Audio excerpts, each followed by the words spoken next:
দৃষ্টিও নড়বে না, ক্যামেরাও নড়বে, কাজ করতে পারে। আলট্রা লেন্সের কাজ কি? জুম করে দেখো। নরমাল লেন্স বলতে কি, হাতটা ধরে এইভাবে অদ্রির ভিশন, এই অ্যাঙ্গেল থেকে হোয়াট ইজ পোর্ট্রেট, একটু ব্যাকগ্রাউন্ড পুরো ব্লার, সূর্য একদম টপে থাকে, ওয়াইড অ্যাঙ্গেলে আর অ্যাঙ্গেলেই থাকে, ওয়াল একটু।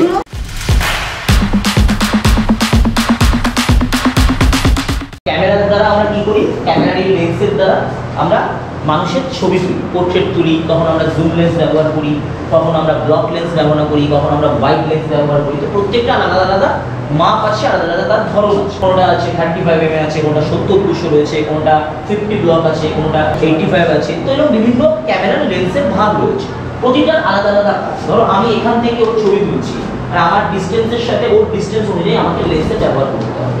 আবার ধরো আমি এই অ্যাঙ্গেল থেকে দাঁড়িয়ে আমি ধরো ওর ছবি তুলছি, তো এখান থেকে ওই ডিস্টেন্স অনুযায়ী আমাকে লেন্স ব্যবহার করতে হবে। আবার আমি এখানে চলে এলাম, এখানে আমি ধরো সবাইকে ওয়াইড অ্যাঙ্গেলে নিলাম, তখন আমাকে আবার ওয়াইড লেন্স ব্যবহার করতে হবে। তো প্রত্যেকটা লেন্সের আলাদা আলাদা ভাগ আছে, আলাদা আলাদা তার কাজ রয়েছে। তো ফার্স্ট নাম্বার 1 আমি তোমাদেরকে দেখিয়েছি হচ্ছে আলট্রা ওয়াইড।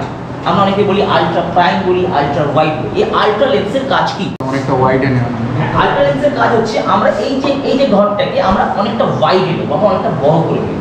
লেন্সেরও বিভিন্ন ভাগ আছে। আমি চাইলে মনে করলে এই ঘরটা যদি আমি মাস্টার শট নিই, আমি হয়তো কম্প্যাক্ট ওর হাতটা লাস্ট আসবে, ওদিকে হয়তো ওর হাতটা লাস্ট আসবে। আমি এটাকে যদি মনে করি ওয়াইড অ্যাঙ্গেলে নেবো, আলট্রা ওয়াইড যদি আমি মনে করি, আমি তাহলে পুরো ঘরটাকে করব, আমি পুরো একদম দেওয়াল, মোবাইল চার্জার হচ্ছে ওখানে, সুইচ বোর্ড এবং পুরোটাকে লং এ আমি নিতে পারি। এটা হচ্ছে আমাদের আলট্রা ওয়াইড লেন্সের কাজ। আলট্রা ওয়াইড লেন্সের কাজ কি? আমরা কোনো ফ্রেমকে বড় অ্যাঙ্গেলে বড়ভাবে আমরা নিতে পারবো। তো আলট্রা ওয়াইড প্রত্যেকে বোঝা গেছে। ওকে, নেক্সট আমরা কি লিখেছি? নেক্সট হচ্ছে ওয়াইড লেন্স। ওয়াইড হচ্ছে আলট্রা ওয়াইডের থেকে একটু ছোট। তো দেখবে আমরা প্রত্যেকটা সিনেমাটোগ্রাফারকে দেখেছি তারা একটা মাপ দেয়, এই একটা ফ্রেম, দেন এই। ওকে, তো এটা হচ্ছে যদি আলট্রা ওয়াইড হয়, ওয়াইড হচ্ছে এই। ওয়াইডে আমরা কি পাবো? যেটা এইমাত্র বললাম, আমরা ম্যাক্সিমাম ওর হাতটা কাটা যাবে বা হাতটা ওই অবধি আসবে, ওদিকে ওর হাতটা রাইট হাইটে ডান হাতে লাস্ট অবধি আসবে। এটা আমরা ওয়াইড লেন্স দেখবো। ওয়াইড লেন্স আমরা দূরে কোনো ব্যক্তি ধরো এগিয়ে আসছে, আমরা যদি মাস্টার শটের ক্ষেত্রে মূলত কিন্তু এই ওয়াইড লেন্সটা ব্যবহার হয়। এবার হচ্ছে ক্লোজ আপ লেন্স। আমরা প্রত্যেকে জানি যে আমাদের শরীরে, মুখমণ্ডলে আমরা শর্টসের, আজ আমাদের শর্টসও রয়েছে, আমরা শর্টসের ইয়েতে বোঝাবো। যদি আমরা বোঝাই আমাদের এই মাথা থেকে এই বুক পর্যন্ত, যেটাকে আমরা বলি হচ্ছে ক্লোজ শট। ওকে, এই মাথা থেকে মুখ পর্যন্ত যেটা হচ্ছে আমাদের ক্লোজ আপ শট, যেটা আমরা কি করি? আমরা ব্লক লেন্সে, ক্লোজ লেন্সে আমরা সেটাকে তুলি। সেটা ক্লোজ লেন্স কি বলো? 50 mm আর 35 mm, 35 আর 85 আর 100 mm, 100, 55, 35। আমাদের মূলত প্রাইম লেন্স, মূলত প্রাইম লেন্স এক কথা যদি বলা চলে, মূলত প্রাইম লেন্স 85, তারপর হচ্ছে 185। তো এগুলো হচ্ছে আমাদের আলট্রা প্রাইম লেন্স, যেখানে আমরা ক্লোজ আপ মানে হচ্ছে এই মাথা এই পর্যন্ত আমরা ফ্রেমটাকে পাবো। ম্যাক্সিমাম আমরা এই অবধি নিতে পারি। ওকে, কিন্তু ক্লোজ শট কিন্তু এই অবধি হয়। ওকে, ক্লোজ শটটা এই অবধি হয়, ক্লোজ আপ আমরা এই অবধি ক্লোজ আপ নিতে পারি। এবং এটার থেকেও আমরা কিন্তু বিগ ক্লোজ আপও নিতে পারি, এক্সট্রিম ক্লোজ আপও নিতে পারি। বিগ ক্লোজ আপ হচ্ছে শুধু এই মুখটা, ওকে, এটা হচ্ছে বিগ ক্লোজ আপও বলে এবং ক্লোজ আপও বলে। আর এক্সট্রিম ক্লোজ আপ হচ্ছে শুধু আমাদের চোখটা, এটা হচ্ছে এক্সট্রিম ক্লোজ আপ। এই পুরোটাই আমরা নিতে পারি হচ্ছে এই শটের দ্বারা। এবার হচ্ছে টেলি লেন্স। টেলি লেন্স মানে হচ্ছে দূরের কোনো জিনিসকে দেখবে, আমরা অনেক সময় দেখবে মহাকাশ যারা গবেষণা করে তারা দূরের একটা হয়তো কোনো তারাকে বা চাঁদকে তারা হয়তো নিচ্ছে। ধরো ইসরোর একটা বিজ্ঞানী, তারা হয়তো মনে করছে যে আমি দূর থেকে কোনো একটা লেন্সকে আমি কাজে লাগিয়ে আমি মহাকাশে এক প্রেজেন্ট ছবি তুলবো, এর জন্যই সেখান থেকে টেলিস্কোপ এবং সেখান থেকে এসছে টেলি লেন্স, যেখানে আমরা দূরের ছবিকে আমরা তুলি। এরপর হচ্ছে নর্মাল লেন্স। ওকে, নর্মাল লেন্স বলতে কি বোঝাচ্ছে? যে লেন্সে আমরা সাধারণত ক্লোজও নিতে পারি, ওয়াইডও নিতে পারি, বিগ ক্লোজও নিতে পারি, মাস্টারও নিতে পারি। এই নর্মাল লেন্সে কিন্তু কোনোদিনও ভাববে না যে টেলি লেন্সের ক্লাস হবে। ওর মতো যতটা আয়ত্ত ও ততটা নেবে। ওর ম্যাক্সিমাম দূরত্ব হয়তো ওই রকম জায়গাতে রেখে বড় জোর হয়তো ও ওই অবধি হয়তো আসতে পারে, তাও সেটা কিন্তু স্পষ্ট নয়। ওর আয়ত্ত হচ্ছে ক্লোজের জিনিসকে খুব সুন্দরভাবে আয়ত্ত করতে পারবে, ক্লোজের দৃশ্যকেও তুলতে পারবে, দূরের দৃশ্যকে কিন্তু খুব ভালো তুলতে পারবে না। এই নর্মাল লেন্স যখন আমরা, অনেকেই আছে ধরো খুব নর্মাল একটা ক্যামেরা কিনেছে, তার ওখানে নর্মাল লেন্সই থাকে। পরবর্তী সময় সে তার কার্যকারিতা অনুযায়ী সে তার লেন্সের পরিবর্তন করে। সে চাইলে একটা ধরো ব্লক লেন্স নিল, একটা হয়তো ওয়াইড লেন্স নিল, আপাতত সে সেটা দিয়ে তার ফটোগ্রাফির কেরিয়ার বা তার ফটোগ্রাফির জীবন শুরু করতে পারে। ক্লিয়ার? এরপর হচ্ছে জুম লেন্স। বলো জুম লেন্স কি? জুম করে দেখানোর জন্য। জুম লেন্স হচ্ছে যেটাকে আমরা জুম করে দেখতে পাই। ওকে, জুম মানে হচ্ছে যেটাকে আমরা এগিয়ে চার্জ করতে পারি। ধরো আমি একটা ফলো আপ শট নিচ্ছি, চার্জিং শট, একটা মানুষ এইভাবে হেঁটে যাচ্ছে তাকে কিন্তু ফলো করছে বা চার্জ করছে। এটা ব্যাক টু ফ্রন্টও হতে পারে বা ফ্রন্ট টু ব্যাক হতে পারে। এক্ষেত্রে আমরা এই জুম লেন্সটা ব্যবহার করি। ওকে, জুম লেন্সের পরে হচ্ছে ব্লক লেন্স, যে আমি দৃষ্টির একটা ব্লক ফ্রেম করব, দৃষ্টিও নড়বে না আর ক্যামেরাও নড়বে না, সেক্ষেত্রে আমরা এই ব্লক ফ্রেমটাকে ইউজ করি, যেখানে আমরা টাইপ ওর একদমই মাথা থেকে আমরা বুক পর্যন্ত পাবো। সেম আমি এই ব্লক লেন্সে কিন্তু একে আমি নিতে পারবো না, দেন ওখান থেকে আমাদের আবার পজিশন চেঞ্জ করে আনতে হবে। এটা মূলত আমরা যখন ক্লোজ শট নিই, ক্লোজ শটে ব্যাকগ্রাউন্ড পুরো ব্লার হয়ে গেছে, আমরা সময় দেখি না ব্যাকগ্রাউন্ডটা পুরো আচ্ছা, তখন কিন্তু আমরা এই মূলত ব্লক লেন্স কিন্তু আমরা ব্যবহার করি। ক্লোজের ক্ষেত্রে আমরা এই ব্লক লেন্সটাকে ব্যবহার করি, যেখানে কোনো ক্যারেক্টারকে একদম ফিক্স রাখা হয়, ক্যারেক্টার কোনো রকম মাথা ঘোরাতে পারবে না, তার পজিশন ব্রেক করতে পারবে না, সেখানে আমরা কিন্তু মূলত এই ব্লক লেন্সটা কাজ করি। এরপর হচ্ছে ক্লোজআপে তুই কি করতে পারবি, ক্লোজআপে দেখ, ক্লোজআপ বিষয়টা হচ্ছে ক্লোজআপে ধর তুই প্যারালালি দুটো ব্যক্তিকে দাঁড় করাবি, তুই দুটো ব্যক্তিকেও কিন্তু ক্লোজআপে নিতে পারবি, পোর্ট্রেটে তুই সিঙ্গেল ব্যক্তিকে নিতে পারবি, বা সরি পোর্ট্রেট বলছি, ব্লকে তুই সিঙ্গেল ব্যক্তিকে নিতে পারবি, সে সিঙ্গেল ছাড়া ওকে তুই আর নিতে পারবি না। আমি তো এক্স্যাক্টলি এখানে ক্যামেরা, তোকে আমি ব্লকে দিচ্ছি, ব্লক মানে তোকে ব্লক করে দিলাম, আমি ওকে আর নেব, আর ওটাতে আমি কি করবো দুজনকে নিতে পারবো, তখন আমরা শটের ক্ষেত্রে গেলে ওটা আমরা বলবো টু শট। এটা আমরা লেন্স বলছি, যখন আমরা শটে চলে যাবো টু শট, আমরা কোন লেন্স ইউজ করছি, তখন আমরা ইউজ করবো হচ্ছে জুম লেন্স, ঠিক আছে। আচ্ছা, এবার হচ্ছে পোর্ট্রেট, আমরা এখন বিয়ে বাড়ি সরি দুজনের ক্ষেত্রে হলে জুম লেন্স, সিঙ্গেলের জন্য হলে ব্লক লেন্স।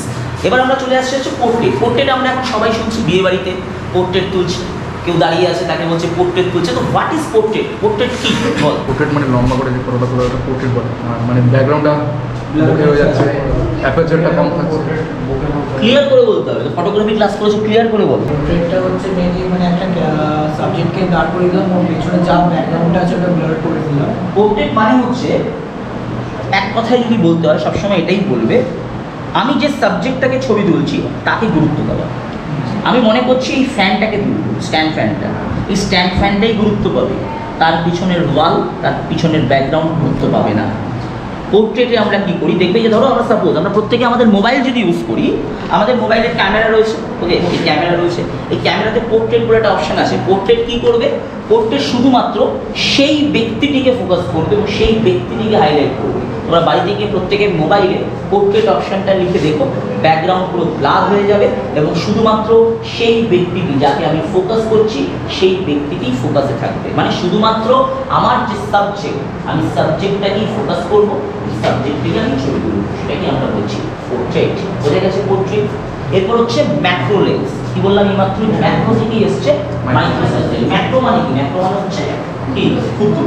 ম্যাক্রো মানে হচ্ছে ক্ষুদ্র, খুব ক্ষুদ্র ক্ষুদ্র দেখবে এখন বিভিন্ন লেন্স বেরিয়েছে, এখন কেন আগেও ছিল, থেকে জানলা এখানে লাগিয়ে দিচ্ছে, ঠিক আছে, মোবাইলের পেনের মধ্যে থাকছে, যেগুলো আমরা অনেক সময় যেগুলো আমরা হিডেন ক্যামেরাও বলি। এই লেন্সগুলো কি করে, ধরো কোনো একটা জায়গায় ধরো কোনো ফাইট সিকোয়েন্স হচ্ছে, সেই ফাইট সিকোয়েন্সে বড় একটা ক্যামেরা রয়েছে, যে ক্যামেরা তার মাস্টার শটটা নিচ্ছে। এবার ধরো মুভমেন্ট, এই মুভমেন্টগুলো কীভাবে নেবে? মুভমেন্টের তো দরকার। ধরো একটা কোনো ক্যারেক্টার ধরে এইভাবে গিয়ে হাতটা ধরে এইভাবে মারবে, তো এই মুভমেন্টটা দরকার। এই মুভমেন্ট নেওয়ার জন্য কিন্তু এই ম্যাক্রো লেন্সগুলো কিন্তু ইউজ করা হয় মুভমেন্ট নেওয়ার জন্য। ধরো একটি লোক এয়ারপোর্টের সামনে দাঁড়িয়ে রয়েছে, এয়ারপোর্টের সামনে দাঁড়িয়ে আছে, সে ধরো হঠাৎ করে তার মনে হলো যে আমি সিনটা রয়েছে, সে আমি গিয়ে ফ্লাইটটা ধরবো, সে ফ্লাইটের জন্য দৌড়াচ্ছে দৌড়াচ্ছে দৌড়াচ্ছে। একটা এমন জায়গা আছে যেখানে হয়তো লেন্স বা বড় ক্যামেরা হয়তো সেখানে ব্যবহার করা পছন্দ মানে সম্ভব নয়, সেখানে তারা কিন্তু এই ম্যাক্রো লেন্সের কিন্তু ব্যবহার করবে। হিপটেগাম টাইপ অফ ভিডিও ক্যামেরার মতো বলি, যে এই শটটাকে পূর্ণাঙ্গভাবে নিতে পারবে। দেখবে ড্যান্স সিকোয়েন্সে এগুলো কিন্তু নর্মাল ক্যামেরার দ্বারা সম্ভব নয়। ধরো আজকে এই মুহূর্তে ধরো মনে হলো অদ্রি জাস্ট তার হাঁটুটাকে এরকমভাবে জাস্ট চুলকাচ্ছে, তো ওইটা কিন্তু নর্মাল ক্যামেরার দ্বারা কিন্তু ওখানে গিয়ে নেওয়া সম্ভব না। ওটা আমরা কি করি? ম্যাক্রো লেন্সের দ্বারা নিই। এগুলো হচ্ছে আলাদা আলাদা এলিমেন্ট, যেগুলো আমরা দৃশ্যের মধ্যে দৃশ্যায়িত করি। এই ম্যাক্রো লেন্স। হ্যাঁ হ্যাঁ, এবং আমাদের ওয়াইড ফটোগ্রাফি তার ক্ষেত্রে কিন্তু ম্যাক্রো লেন্স কিন্তু খুবই কিন্তু গুরুত্বপূর্ণ। আর ফিশ আইতে তোমাদের এইমাত্র বললাম একটা ওভাল হয়, আগে এই জলের নিচে যে তোমার দৃশ্য এবং মাছ এবং বিভিন্ন রকম গবেষণার জন্য কিন্তু এই ফিশ আই অ্যাপারচার থেকে সেই আলোটাকে পায়। এই যে আমাদের প্রত্যেকের মোবাইলের লেন্সের একটা নিজস্ব আলো রয়েছে, যে আলোটা ক্যামেরার বডির মাধ্যমে দিয়ে সে পৌঁছে দিচ্ছে। এই CP2, CP3 অ্যান্ড স্যামিয়ান এদের সেই ক্ষমতাটা রয়েছে। দেখবে যে হরর ফিল্মে বা নাইট সিকোয়েন্সে খুব অন্ধকার, হয়তো একটা ছোট্ট একটা হয়তো হ্যারিকেনের আলো জ্বলছে বা একটা ডুম লাইট জ্বলছে, ওই আলো কী করছে? তার আলোতে আরও আলোকিত করে দিচ্ছে সিনটাকে। তো ওই সেট করার পর ডিওপি বা সিনেমাটোগ্রাফার বললো আমার এর বেশি আলোর প্রয়োজন নেই, যেটা নর্মাল প্রাইম লেন্সের দ্বারা হবে না। প্রাইম লেন্স তুমি লাগাবে ঘুটঘুটে অন্ধকারই দেখতে পারবে। এর জন্যই লেন্সগুলোর এত দাম বা এই লেন্সগুলোর এত ব্যবহার হয়। মারাত্মক, মানে অসাধারণ লাইটের অসাধারণ কাজ হয়। মানে তুমি নাইট সিকোয়েন্স যখনই নেবে তখনই আমরা মূলত এই লেন্স ইউজ করি, CP2, CP3 বা স্যামিন, এবং এর কালার কম্পোজিশনটা খুব ভালো হয়। এস্টাবলিশমেন্ট শট, নেক্সট হচ্ছে এক্সট্রিম, নাম্বার 3 হচ্ছে লং, তারপর হচ্ছে মিডিয়াম, তারপর হচ্ছে medium long, medium close up, তারপর হচ্ছে big close up, extreme close up, wide shot, master shot, full shot, তারপর হচ্ছে over the shoulder shot, OTS, SP, suggestion preference shot, point of view shot, POV। আপাতত 15টা জানলেই তুমি মোটামুটি হাঁটিয়ে দেবে পারবে। এতক্ষণ ক্যামেরার লেন্স নিয়ে আলোচনা করি। লেন্স কি করছে? লেন্স আমাদের ভিশন আমাদের ক্যাপচার করছে। এবার এই ভিশনটা আমরা কিভাবে নেব, তার ক্লোজ কতটা থাকবে, তার মিড ক্লোজ কী হবে, হ্যাঁ, এগুলো একটা টার্মস আছে। মানে একটা মানুষকে যদি আমি সোজা মাথা থেকে পা অবধি করি, তাহলে এটা হচ্ছে আমরা বলছি কি তার ফুল শট বা তার লং শট, মাথা থেকে পা পর্যন্ত। এবার আমি সেটাকে কিন্তু ভাঙা শুরু করি। কীভাবে ভাঙবো? মাথা থেকে কোমর পর্যন্ত, যেটাকে আমরা বলছি মিড ক্লোজ শট, মাথা থেকে কোমর পর্যন্ত। এটাকে আমি মাথা থেকে এই বুক পর্যন্ত, সেটাকে আমি বলছি ক্লোজ শট। এটাই মাথা থেকে চলে গেল হচ্ছে আমার শুধু মুখটা, যেটাকে আমি বলছি বিগ ক্লোজ শট। এটাই বিগ ক্লোজ শটের পর হয়ে গেল শুধু চোখটা, সেটা হচ্ছে এক্সট্রিম ক্লোজ শট। এবার এর বাইরে আমরা white shot and white angle, এই দুটো সেম। আমরা বলি না হোয়াইট শট নাও, হোয়াইট অ্যাঙ্গেলে নাও, ওকে। এবার হচ্ছে SP, OTS, এগুলো কি? OTS হচ্ছে কি ওভার দ্য শোল্ডার, মানে একটি ব্যক্তি এবং আরেকটি ব্যক্তি মুখোমুখি কথা বলছে, একজনের কাঁধকে প্রেফারেন্সে রেখে আরেকজনের মুখে, আবার উল্টো দিকে তার কাঁধকে প্রেফারেন্সে রেখে আমার মুখে। এই যে চেঞ্জেসটা, এটাকে আমরা বলছি OTS বা ওভার দ্য শোল্ডার। এবার হচ্ছে SP, যেটাকে আমরা বলি সাবজেক্ট প্রেফারেন্স বা সাজেশন প্রেফারেন্স। SPটা কি? SP সেম মুখোমুখি দুটো ক্যারেক্টার বা প্যারালালি দাঁড়িয়ে আছে এরকম ক্রম করে, একজনের এই কাঁধ বরাবর এই মুখ প্রোফাইল, এই প্রোফাইল থেকে আরেকজনের মুখ, যখন ওর মুখ নেওয়া হবে তখন আমার এই প্রোফাইলটা থাকবে হচ্ছে ব্লার, তখন ও থাকবে হচ্ছে মেন সাবজেক্টে, ওকে। আবার যখন উল্টো দিকে চলে আসবে, ওপাশ থেকে যখন নেওয়া হবে তখন ওর ডান দিক বা বাঁ দিক সেটা থাকবে হচ্ছে ব্লার, আমি থাকবো হচ্ছে ফোকাস। এই যে চেঞ্জেসটা, এটাকে বলা হয় হচ্ছে সাজেশন প্রেফারেন্স বা সাবজেক্ট প্রেফারেন্স। এবার হচ্ছে মাস্টার, একটা ফ্রেমের মধ্যে সবাইকে নেওয়া, সেটা হচ্ছে মাস্টার। এই মাস্টার মূলত এক্সট্রিম হয়, যেটা প্রথমেই তোমাদের অ্যাঙ্গেলের ক্ষেত্রে বোঝালাম, লেন্সের ক্ষেত্রে এটা আস্তে আস্তে কমে, এটা কখনো হোয়াইট হয়, কখনো এটা নর্মালি আস্তে আস্তে আস্তে কমতে থাকে। 4 জনকে নিয়েও মাস্টার শট হয়, 40 জনকে নিয়েও মাস্টার শট হয়, আবার 400 জনকে নিয়েও মাস্টার শট হয়। এটা নির্ভর করছে আমার সামনে কতজন রয়েছে, সে অনুযায়ী আমি লেন্সে পরিবর্তন করব, আমার অ্যাঙ্গেলটাকে আমি বাইট করব। এরপর চলে আসি কি point of view. Point of view হচ্ছে POV, point of view shot. ধরো তুমি মা দুর্গার সামনে দাঁড়িয়েছো, মা দুর্গাকে দেখছো, দেখে তুমি হাত জোর করে প্রণাম করবে। আমরা কি দেখালাম? আমরা দেখালাম যে অদ্রি মা দুর্গাকে প্রণাম করছে। তাহলে আমরা অদ্রির ব্যাকে ক্যামেরা রেখে আমরা এস্টাবলিশ করলাম অদ্রিকে আর মা দুর্গাকে, দেখিয়ে দিলাম কে প্রণাম করছে, অদ্রি। কাকে প্রণাম করছে? মা দুর্গাকে। তাহলে আমরা এস্টাবলিশ করলাম কিভাবে? এস্টাবলিশমেন্ট শটটাও এর সাথে বুঝে নেই। আমরা এস্টাবলিশ করলাম কি? অদ্রিকে কিন্তু ব্যাক থেকে এস্টাবলিশ করলাম, আর মা দুর্গাকে এস্টাবলিশ হয়ে গেল। এবার কে প্রণাম করছে? অদ্রি প্রণাম করছে। কাকে প্রণাম করছে? মা দুর্গাকে। অদ্রির ওখানে ক্যামেরা রেখে অদ্রির ভিশন দিয়ে আমি ক্যামেরাকে দেখালাম মা দুর্গাকে, মানে আমার চোখ সরে গেল, এবার ক্যামেরা ওখানে বসে গেল, ক্যামেরা দেখলো মা দুর্গাকে, পাবলিক দেখছে, অদ্রি চোখে ক্যামেরা মা দুর্গাকে দেখছে, ক্লিয়ার? এবার মা দুর্গাও তো অদ্রিকে দেখছে, দেন মা দুর্গার ওখানে ক্যামেরা রেখে আমি অদ্রিকে দেখালাম ওই অ্যাঙ্গেল থেকে যে অদ্রি মা দুর্গাকে প্রণাম করছে। আমি ফ্যানটাকে দেখছি, এইভাবে দেখছি, আমি তাকে দেখছি ফ্যানটাকে, আমার দৃষ্টিটা এই ওকে। তাহলে আমার এই পয়েন্ট অফ ভিউ থেকে ফ্যানটাকে দেখালাম, একবার এস্টাবলিশ করে দিলাম, আমি এস্টাবলিশ হলো, ফ্যান এস্টাবলিশ হলো। ফ্যানের পয়েন্ট অফ ভিউ থেকে আমি কিন্তু এই অ্যাঙ্গেল থেকে নিলে হবে না, আমি দেখছি ফ্যান, আমার অ্যাঙ্গেল এই থাকবে, ফ্যানের ওখান থেকে আমি দেখিয়ে দিলাম যে আমি ওকেই দেখছি, আর আমার জায়গায় ক্যামেরা রেখে ক্যামেরা এবার দেখে নিল ফ্যান। পয়েন্ট অফ ভিউ, মানে সেই পয়েন্ট থেকে ভিউ করা, পয়েন্ট অফ ভিউ। এর সাথে এস্টাবলিশমেন্টটাও বলে দিলাম। আমরা ফার্স্ট এই ঘরে যখন আসছি, আমরা ফার্স্ট ঘরে এসে কী করবো, আমি এই পুরো এলাকা বা পুরো জোনটাকে আমি এস্টাবলিশ করবো। এবার আমি শটটাকে ভাঙবো, কখনো আমি ক্লোজ নেব, কখনো আমি 3 শট নেব, কখনো আমি 2 শট নেব। 3 শট 2 শট এগুলো সবাই নিশ্চয়ই আলাদা করে আর বললাম না, 2 জন 2 শট, 3 জন 3 শট, যেই 4 জন হয়ে যায় তখন 4 শট বেরোয়, তখন আমরা মাস্টার করি। ওকে, তো তখন আমরা ফার্স্ট আমরা কী হয়, ফার্স্ট আমরা এস্টাবলিশ করবো। এবার আমি শটের ভ্যারিয়েশন করবো। ধরো ও গালে হাত দিয়ে বসে আছে, আমি এটাকে মনে করলাম ক্লোজ নেব বা মিড ক্লোজ নেব, ঠিক আছে। ও ধরো কথা বলতে বলতে চোখের পাতা ফেলছে, আমি এটাকে এক্সট্রিম ক্লোজ নেব। আমার মনে হলো এই দুজনকে সামনে রেখে ওকে নেবো, এটাকে আমি ওটিএস হিসেবে নিতে পারি। এবার যদি মনে হয় যে না আমি ওর সাথে ওর একটা এসপি নেবো, দেন আমি ওর একটা প্রোফাইলকে ব্লার করে ওর এসপি নেবো।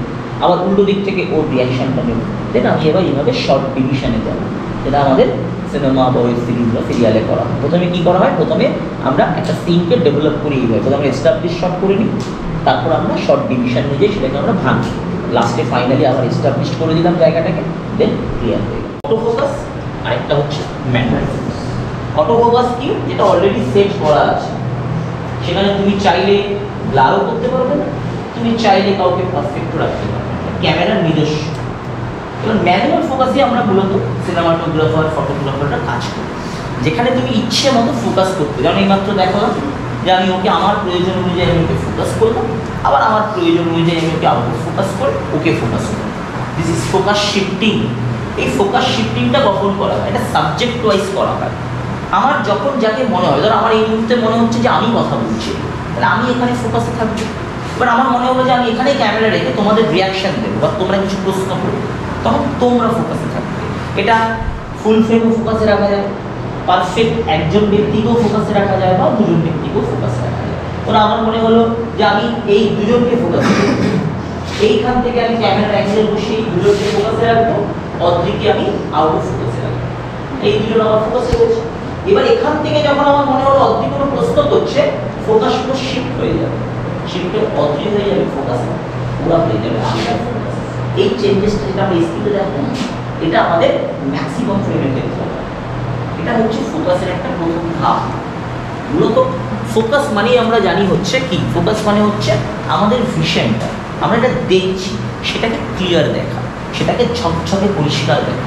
ফোকাস আমরা ডে লাইটেও করতে পারি, ফোকাস আমরা ইনডোরেও করতে পারি, স্ট্রিট লাইটে করতে পারি, হার্ড সান সেখানেও আমরা করতে পারি। মূলত সবথেকে বেশি সমস্যা যেটা হয় সেটা হচ্ছে যখন আমাদের টপ সান থাকে, যেমন ধরো 12টা 1টা, এই সময়টা দেখবে সূর্য মাথার উপরে থাকে। আর দেখবে ম্যাজিক আওয়ার যেটাকে, এই সময়গুলো ফোকাস করা খুব টাফ। ম্যাজিক আওয়ার কখন, ম্যাজিক আওয়ার হচ্ছে ধরো যখন এই ভোর ভোর হবে, সূর্যের আলোটা ফুটছে, আর যখন বিকালবেলা অস্ত যায়, যখন সূর্য নিমজ্জিত হচ্ছে, এই সময়টাকে আমরা বলি আমাদের ফটোগ্রাফারদের ভাষায়, সিনেমাটোগ্রাফির ভাষায় ম্যাজিক আওয়ার। এই ম্যাজিক আওয়ারে কী হয়, ফোকাস করা খুব টাফ, তুমি বুঝতে পারবে না, তোমার সামনে পুরো ঘোলাটে লাগবে, তোমার মনে হচ্ছে ফোকাস, বাট সেটা ফোকাস নয়। এর জন্য কী করা হয়, দেখবে ফোকাসের লেন্সের উপর পারফেক্ট দাগ দিয়ে দেওয়া হয়, ওই দাগ অনুযায়ী কিন্তু ফোকাসকে শিফট করানো হয়, ওই দাগের অ্যাকচুয়াল এগোবেও না, অ্যাকচুয়াল পিছবেও না। তো এটা তোমাদের আলাদা করে জানার দরকার নেই, যদি কেউ পরবর্তীকালে সিনেমাটোগ্রাফি নিয়ে পড়াশোনা করো তখন জানবে। বেসিক আমরা জানবো ফটোগ্রাফিতে ফোকাস, একটা হচ্ছে অটো ফোকাস, একটা লিখেন, একটা হচ্ছে অটো ফোকাস, একটা হচ্ছে ম্যানুয়াল ফোকাস। দ্রুত ক্যাপচার করতে সহযোগিতা করে ম্যানুয়াল ফোকাস, সেই মোমেন্টটাকে বা সেই মুহূর্তটাকে দ্রুত ক্যাপচার করতে সহযোগিতা করে। অটো ফোকাস কী করে, অটো ফোকাস হচ্ছে টাইপ অফ, আমি সকালবেলা ঘুম থেকে উঠে চোখ খুললাম, আমি সামনে যা দেখছি সেটাই হচ্ছে অটো ফোকাস। আমি আমার মতো করে কিছু সেখানে ক্রিয়েশন করতে পারবো না, আমার মতো করে কিছু পুট করতে পারবো না। আর ম্যানুয়ালি কি, ম্যানুয়ালি হচ্ছে আমি যদি মনে করি যে আমি এটাকে ব্লার করবো বা আমি এটাকে একটুখানি পারফেক্ট করবো বা এখানে আমি একটু কিছু লাইট বাড়াবো কমাবো, সেই পুরোটাই কিন্তু আমাদের হয় হচ্ছে ম্যানুয়াল ফোকাস। নেক্সট এবার হচ্ছে এই ফোকাসের পাশাপাশি যেটা তোমাদের আরেকটি খুব ইম্পর্টেন্ট জিনিস, সেটা হচ্ছে ফোকাস তো আমরা করবো, ফোকাসের পাশাপাশি আমাদেরকে জানতে হবে এই প্যারালালি লাইটের আমরা ব্যবহারই ফোকাসে কিন্তু খুব ইম্পর্টেন্ট জিনিস। লাইট না জানলে তুমি ফটোগ্রাফির লেন্স বুঝলে, ফটোগ্রাফির শট বুঝলে, ফটোগ্রাফির ফোকাস বুঝলে, মেন বাকি থেকে গেল লাইট। এই লাইটটা জানলেই তোমার মোটামুটি বেসিক তোমাদের পড়াশুনোর জন্য ফটোগ্রাফি কিন্তু কমপ্লিট। আমাদের প্রত্যেকে আমরা জানি আমাদের ছায়া নামক একটি বস্তু আছে, এটা সূর্যের ছায়া আমাদের পড়ে, এবং আমাদের লাইটেরও কিন্তু আমাদের ছায়া কিন্তু পড়ে। দেখো এখন এই মুহূর্তে তোমাদের যারা এই দিকে বসে আছো তাদের বাদিকটা কিন্তু এখন ছায়া পড়েছে, বাদিকটা কিন্তু অন্ধকার, তোমাদের ডান দিকটা কিন্তু আলোকিত রয়েছে।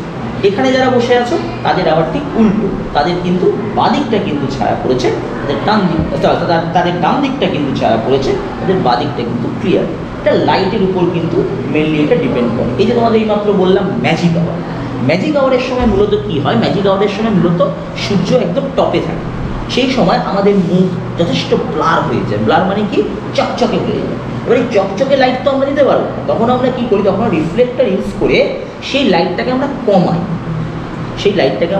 রিফ্লেক্টার ইউজ করি, আমরা থার্মোকল ইউজ করি, ঠিক আছে, দেখবে বিভিন্ন রকম থার্মোকল থাকে, রিফ্লেক্টার থাকে, সেগুলো ইউজ করে কী করা হয়, লাইটটাকে কমানো হয়।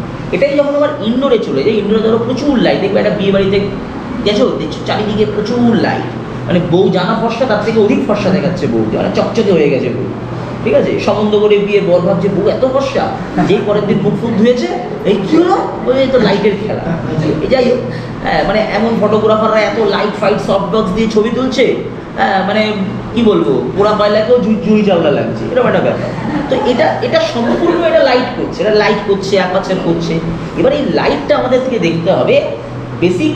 দেখো, চকচকে লাইটে সবাই ছবি তুলতে পারে, একজন ভালো ফটোগ্রাফার তার গুণ হচ্ছে তুমি লাইট অল্প রয়েছে সেখান থেকে তুমি ভালো ছবি তুলে দেখো।